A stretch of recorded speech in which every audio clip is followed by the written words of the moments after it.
Hey yo guys, how's it going? Tally here, and today I'm going to talk to you about a couple cards from Blvo and Vortex, one of which is an absolutely incredible piece of support, two of which people have talked about, and to be quite frank, I'm just severely disappointed in them, and I'm going to talk about what I would do to make them better.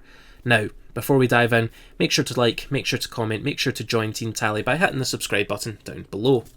So the first card I'm going to talk about is Greater Polymerization, which has missed the mark on being a great polymerization. Card is essentially when you fuse a fusion monster with 3 or more materials, you can have piercing damage, destruction, protection in general, even better. And when you think about heroes, you know, we have Vision Hero Trinity. Go second, use that, just go nuts, right? Your opponent can't destroy it, it's just going to beat over everything, deal piercing damage, and it's like 5k, maybe 7.5k. Nuts. But the problem with that is that it's not called polymerization, so it's not searchable, which really hampers Vision Hero Trinity, right?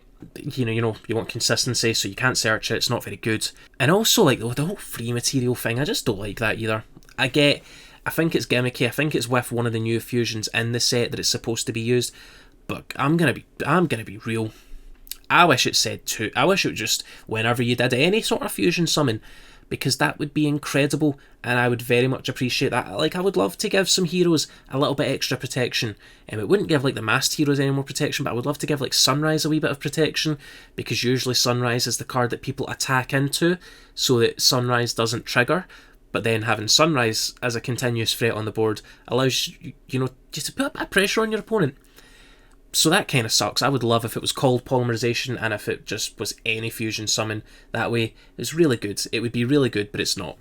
Second of all, I have seen people talking about reinforcement of the army's troops on a couple of different hero-related pages, and I'm going to be honest, don't play it.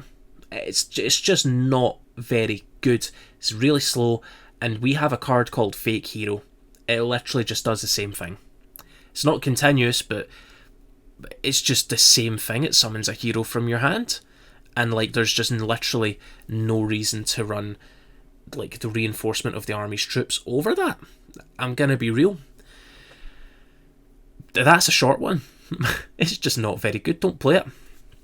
And finally, have you all heard of the new pot card? That card is nuts. Like, that card is nuts. I think it, like, the fan translation, I don't have a proper translation on me. If I do, I'll put it on screen. Pot of Disparity is nuts. Banish up to 6 cards from your extra deck. You choose, by the way, right? You choose which 6 cards, so depending on your matchup, you can in fact just banish the right cards for the matchup, and it allows you to just go ahead, dig 6 cards deep into your deck and just pick one. Now, it's effectively Upstart Goblin with more steps, but it's a really good Upstart Goblin with more steps, and my biggest problem with this deck is oftentimes you don't have a consistent way to access your power cards. Okay, so the way I've traditionally built heroes is that it's a kind of going first trap strategy. But you can't always get access to traps and fusion, destiny and mass change, but now you can.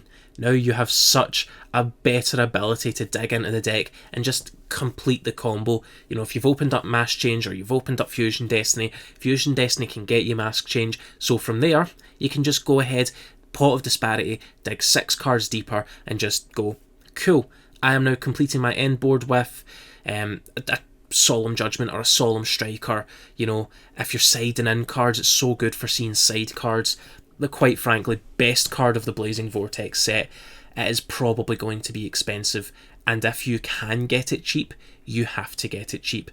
It's just so good. It's mandatory for heroes going forward. I absolutely think it's so insane, and it just allows the deck so much more flexibility. And I just honestly wanted to ramble in front of the camera. It's been a little while since I've done a video like this. Last time I did, it was when I talked about the ban list, and I don't want to talk about the ban list anymore. I've learned my lesson. Anyway, let's take it to the outro. Guys, as always, if you like it, give it a like. If you love it, give it a share and tell everyone you know about Team Tally today. If you've made it through literally 5 minutes of me rambling about new cards that I'm excited about, then make sure that you subscribe and join Team Tally, because otherwise you would have already clicked off the video. As always, you have been amazing. I have been Tally. I will catch you all later. Bye.